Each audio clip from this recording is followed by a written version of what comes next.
एक बार फिर से आप सभी का बहुत बहुत स्वागत है परीक्षा वर्ल्ड के इस यूट्यूब चैनल में। दोस्तों, उत्तर प्रदेश लेखपाल भर्ती परीक्षा 2022 के लिए सामान्य हिंदी की प्रैक्टिस सेट की जो लगातार सीरीज हम आप तक पहुंचा रहे हैं, उसका जो सेट नंबर 8 है उसको आज हम यहाँ पे डिस्कस करने वाले हैं। तो चलिए आज के सेट को लगाना स्टार्ट करते हैं बिना किसी देरी के। तो पहला प्रश्न आपके सामने है इसमें से विलोम शब्दों का युग्म दिया गया है, तो इसमें से आपको बताना कि कौन सा युग्म सही नहीं है, उसकी आपको पहचान करनी है। फटाक से इसका जवाब दीजिए आप। तो कौन सा विलोम शब्दों का युग्म यहाँ पे सही नहीं है, ये देख लेते हैं। सम्मुख का विलोम शब्द विमुख होता है, बिल्कुल सही है। गरिमा का लघिमा होता है, बिल्कुल सही है। संयोग का सुयोग होता है, जो कि बिल्कुल ही गलत है। संयोग का सुयोग नहीं, वियोग होता है। क्या होता है? संयोग का आपका वियोग होता है, विलोम शब्द सही। राग का विराग होता है, विराग के अलावा द्वेष भी आपका विलोम शब्द होता है। राग का ईर्ष्या भी आपका राग का ही विलोम शब्द होता है। तो इसके बारे में आप याद रखिएगा।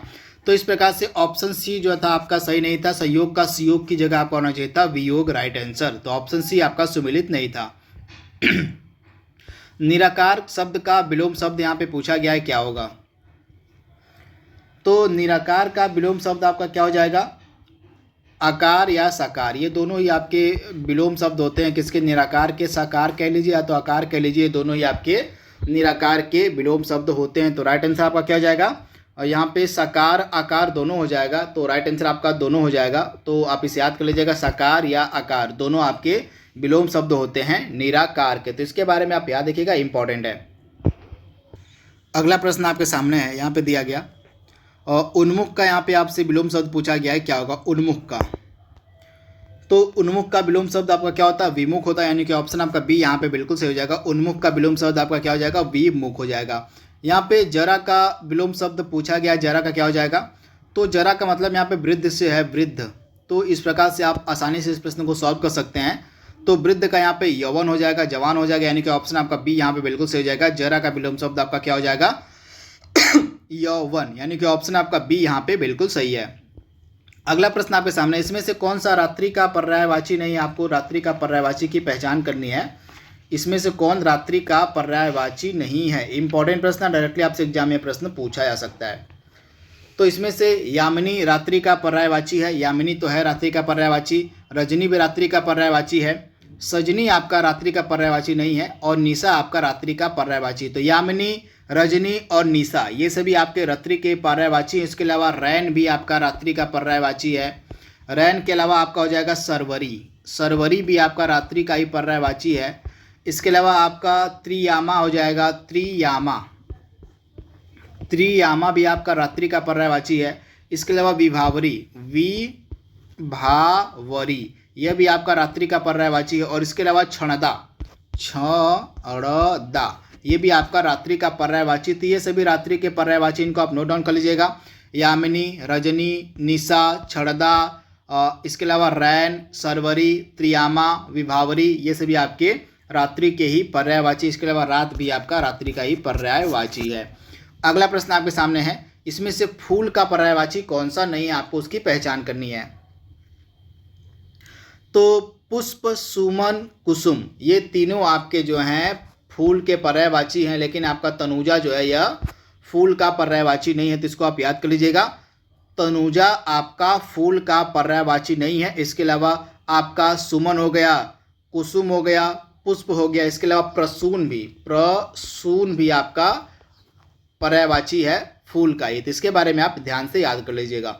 अगला प्रश्न आपके सामने है, निम्नांकित में से कौन सा शब्द पृथ्वी का पर्यायवाची है? इसमें से पृथ्वी का पर्यायवाची शब्द की आपको पहचान करनी है कि पृथ्वी का पर्यायवाची इसमें से कौन सा है। तो धरा पृथ्वी का पर्यायवाची है, उर्वी पृथ्वी का पर्यायवाची है, वसुधा पृथ्वी का पर्यायवाची है। तो उपर्युक्त सभी आपके पृथ्वी के ही पर्यायवाची हैं। इसके अलावा आपका हो जाएगा धरती, हो जाएगा धरती, धरती हो जाएगा पृथ्वी का पर्यायवाची। इसके अलावा आपका धरित्री भी, धरित्री भी आपका धरती पृथ्वी का ही पर्यायवाची है।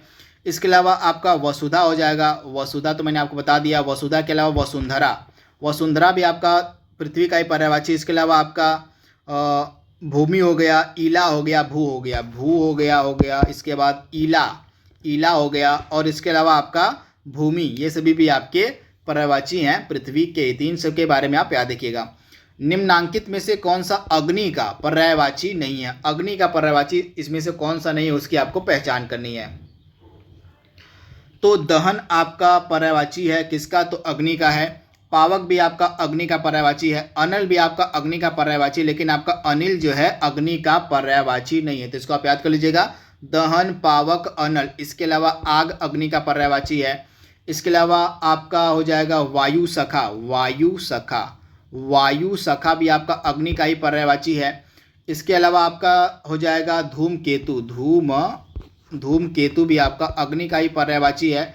और इसके अलावा क्रीसाणु, क्रीसाणु भी आपका ही अग्नि का ही पर्यायवाची। तो ये सारे पर्यायवाची आपको याद रखना है। अगला महत्वपूर्ण प्रश्न आपके सामने है, एक तो करेला, दूसरा नीम चढ़ा, इस लोकोक्ति का अर्थ आपको बताना है क्या होगा। इंपॉर्टेंट प्रश्न। तो इस फेमस लोकोक्ति का अर्थ क्या हो जाएगा आपका? कुटिल की संगति में और कुटिल होना। इस लोकोक्ति का मतलब क्या हो जाएगा? कुटिल की संगति में और कुटिल होना, यानी कि ऑप्शन आपका जो बी है यहाँ पे बिल्कुल सही हो जाएगा। इंपॉर्टेंट है। फिसल पड़े तो हर हर गंगे, इस लोकोक्ति का अर्थ आपको बताइए। दोनों आपकी लोकोक्तियां हैं। तो फिसल पड़े तो हर हर गंगे, इस फेमस लोकोक्ति का मतलब होता है विपत्ति के समय ईश्वर को स्मरण करना, ईश्वर को याद करना, यानी कि ऑप्शन आपका डी यहाँ पे बिल्कुल सही हो जाएगा। विपत्ति के समय ईश्वर को याद करना, यानी कि ऑप्शन आपका डी यहाँ पे 100% सही जवाब हो जाएगा। अगला प्रश्न आपके सामने, आसन डोलना, मुहावरे का सही अर्थ क्या है? तो आसन डोलना मुहावरे का सही अर्थ हो जाएगा एक स्थान से दूसरे स्थान पर परिवर्तन, यानी कि ऑप्शन आपका डी यहाँ पे बिल्कुल सही हो जाएगा। एक स्थान से दूसरे स्थान पर परिवर्तन, यानी कि ऑप्शन डी आपका 100% सही है। गाल बजाना, इस मुहावरे का सही मतलब क्या हो जाएगा? तो गाल बजाना मुहावरे का सही मतलब होता है डींग हाँकना, यानी कि ऑप्शन आपका सी यहाँ पे बिल्कुल सही हो जाएगा, डींग हाँकना। तो ये दोनों मुहावरे हैं, इन दोनों की मीनिंग मैंने आपको बता दिया है। लोकोक्ति और मुहावरे आपसे एग्जाम में पूछे जाएंगे, इसी कारण से मैं हमेशा प्रैक्टिस सेट में 3 से लेकर 4 प्रश्न लोकोक्ति और मुहावरे के रखता हूँ। तो ये सभी प्रश्नों की प्रैक्टिस भी आप लगातार करते रहिएगा। तो गाल बजाना का सही मतलब क्या हो जाएगा? डींग हाँकना। अगला प्रश्न आपके सामने है, बुद्धिमान का स्त्रीलिंग यहाँ पे आपसे पूछा गया है, क्या होगा? बुद्धिमान का स्त्रीलिंग आपको बताना है क्या होगा। इंपॉर्टेंट है। तो बुद्धिमान का हो जाएगा बुद्धिमती, यानी कि ऑप्शन आपका ए यहाँ पे बिल्कुल सही हो जाएगा। बुद्धिमान का स्त्रीलिंग क्या हो जाएगा? बुद्धिमती, यानी कि ऑप्शन आपका ए यहाँ पे 100% सही जवाब है। यहाँ पे एक वचन और बहुवचन के युग्म दिए गए हैं, तो इसकी आपको पहचान करनी है। तो इंद्र का क्या हो जाएगा? इंद्राणी हो जाएगा। नायक का क्या हो जाएगा? नायिका हो जाएगा। यहाँ पे प्रश्न में थोड़ा सा मिस्टेक, आपके यहाँ पे एक वचन बहुवचन नहीं होना चाहिए था, यहाँ पे स्त्रीलिंग और पुल्लिंग का जोड़ा होना चाहिए था। स्त्रीलिंग और पुल्लिंग का जोड़ा, इसमें से कौन सा सही नहीं है उसकी आपको पहचान करनी है। तो इंद्र का इंद्राणी हो जाएगा, नायक का आपका नायिका हो जाएगा, सभा का सभापति का सभापत्नी, जो कि यह जोड़ा बिल्कुल गलत है।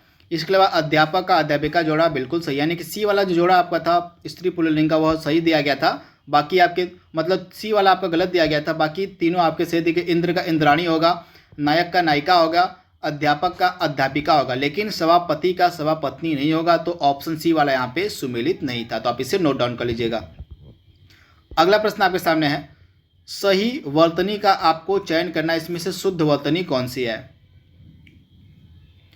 तो इसमें से शुद्ध वर्तनी आपकी हो जाएगी पौराणिक। ऑप्शन ए वाली जो वर्तनी है पौराणिक, यह आपकी शुद्ध वर्तनी है, यानी कि ऑप्शन आपका जो यहाँ पे ए दिया गया है बिल्कुल सही है। किस शब्द का वर्तनी इसमें से सही, यानी कि सही वर्तनी वाले शब्द की आपको पहचान करनी है 16वें प्रश्न में। तो इसमें से किस शब्द की वर्तनी एकदम सही है? तो इसमें से आपकी जो वर्तनी है यह सही हो जाएगी अपवर्जन वाली, यानी कि ऑप्शन आपका डी यहाँ पे बिल्कुल सही हो जाएगा।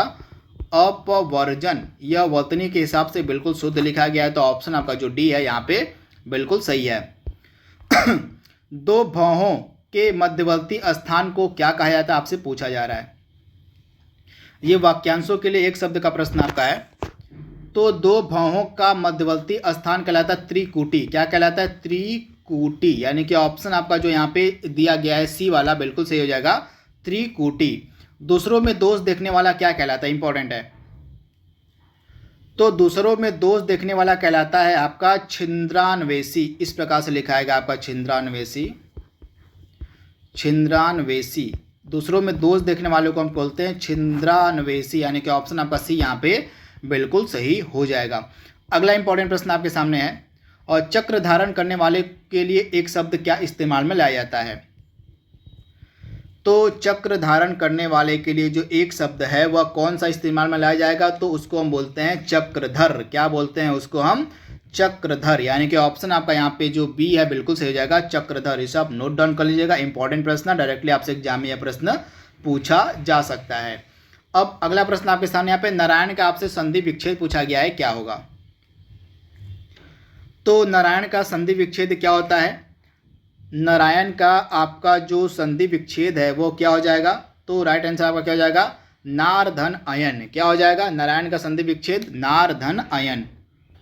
यानी कि ऑप्शन आपका जो यहाँ पे दिया गया है सी वाला बिल्कुल सही हो जाएगा, नार धन अयन नारायण का एकदम सटीक संधि विच्छेद है। तथा नारायण किसका एग्जाम्पल है? तो दीर्घ स्वर संधि का एग्जाम्पल है आपका नारायण। तो ये फैक्ट भी आपको याद रखना, भूलना नहीं है। अगला महत्वपूर्ण प्रश्न आपके सामने है, यद्यपि में कौन सी संधि है? आपसे पूछा जा रहा है कि जो यद्यपि है, यद्यपि में कौन सी संधि है? तो यद्यपि का सबसे पहले ये संधि विच्छेद कर लेते हैं, यदि धन अपि। यदि धन अपि यानी कि यह यद्यपि का आपका संधि विच्छेद हो जाएगा।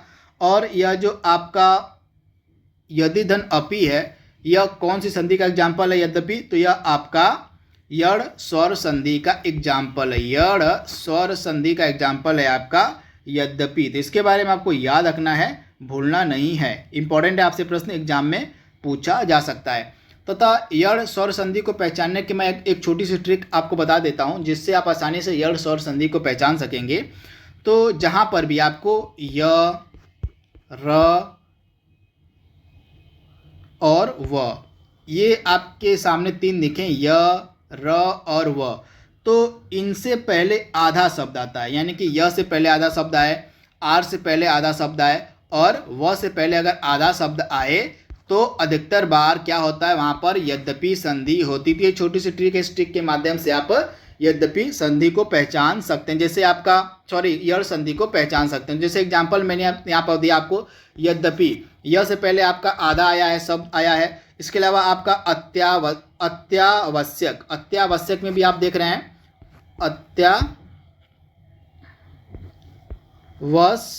तो यहाँ पर य से पहले आपका त आधा शब्द आया है। इसके अलावा अत्युत्तम आपका हो गया, अत्युष्म हो गया, अन्वय हो गया, मध्यावलय हो गया, ये सभी आपके शब्द देख रहे हैं। इन शब्दों में आधा मतलब य व र से पहले जो है आधे शब्द आए हुए हैं, जिस कारण से यहाँ पे यड़ स्वर संधि हो जाता है। तो छोटी सी ट्रिक है, इस ट्रिक के माध्यम से आप यड़ स्वर संधि को पहचान लेंगे आसानी से। तो इसको आप नोट डाउन कर लीजिएगा। इसके बाद लघुर्मी। लघुर्मी में कौन सी संधि आपको बतानी है कि लघुर्मी जो है इसमें कौन सी संधि है, इंपॉर्टेंट है। तो लघुर्मी में आपकी कौन सी संधि है, इंपॉर्टेंट है, डायरेक्टली आपसे एग्जाम में यह प्रश्न पूछा जा सकता है। तो लघुर्मी में आपकी कौन सी संधि? तो लघुर्मी यहाँ पे इस प्रकार से लिखाएगा सही रूप से, ल घ पे बड़ी उ की मात्रा लघुर्मी। तो लघुर्मी में आपकी कौन सी संधि हो जाएगी? लघुर्मी में आपका दीर्घ स्वर संधि, यानी कि ऑप्शन आपका यहाँ पे जो डी है बिल्कुल सही हो जाएगा। दीर्घ स्वर संधि का एग्जाम्पल आपका है लघुर्मी। तो इसके बारे में आप याद रखिएगा, इंपॉर्टेंट है। तथा ऑप्शन आपका डी यहाँ पे बिल्कुल सही है। चलिए लघुर्मी का आप हमें संधि विच्छेद बताइए कि लघुर्मी का संधि विच्छेद क्या होगा। अगला प्रश्न आपके सामने है, निम्नलिखित में से कौन वृद्धि स्वर संधि का एग्जाम्पल है? तो वृद्धि स्वर संधि का एग्जाम्पल कौन सा है इसमें? यकैक भी आपका वृद्धि स्वर संधि है, मतैक भी आपका वृद्धि स्वर संधि है, सदैव भी आपका वृद्धि स्वर संधि है। तो वृद्धि स्वर संधि को पहचानने की एक आसान सी ट्रिक क्या होती है? जहां पर दो मात्राएं हो, जहां पर दो मात्राएं हो, ये छोटी सी ट्रिक है, इस ट्रिक के माध्यम से आप वृद्धि स्वर संधि को पहचान सकते हैं। तो जहां पर दो मात्राएं हो वहां पे वृद्धि स्वर संधि होती है। तो यहाँ पे आप देख रहे हैं ये कैक में दो मात्रा है, मतैक में दो मात्रा है, सदैव में दो मात्रा। तो इस प्रकार से आपका उपर्युक्त सभी एग्जाम्पल आपका किसका है? वृद्धि स्वर संधि का है। तो इसके बारे में आपको याद रखना है। इसके अलावा परम मौसद हो गया, पर मौसद हो गया, ये भी आपका वृद्धि स्वर संधि का एग्जाम्पल है।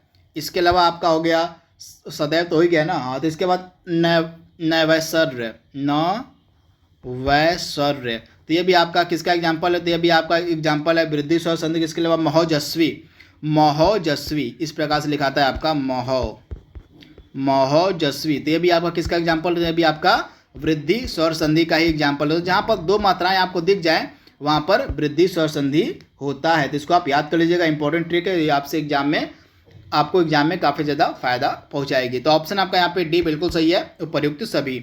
यहाँ पे बाघ का तद्भव शब्द क्या होगा, पूछा गया बाघ का तद्भव क्या होगा। तो बाघ का तद्भव होता है व्याघ्र, यानी कि ऑप्शन आपका ए यहाँ पे बिल्कुल सही हो जाएगा। बाघ का तद्भव क्या हो जाएगा, बाघ का तद्भव आपका हो जाएगा व्याघ्र। तो इंपॉर्टेंट है, डायरेक्टली आपसे एग्जाम में प्रश्न पूछा जा सकता है, तो आप इसे नोट डाउन कर लीजिएगा। सॉरी, यहाँ पे बाघ किस शब्द का तद्भव है पूछा गया है ना, तो किस शब्द का तद्भव है, तो यह व्याघ्र। व्याघ्र जो आपका होता है यह तत्सम शब्द है, व्याघ्र आपका तत्सम शब्द है, और इसका जो तद्भव होगा वो हो जाएगा बाघ। तो बाघ किसका तद्भव शब्द है, तो व्याघ्र का है। तो इसको आप याद कर लीजिएगा, इंपॉर्टेंट है।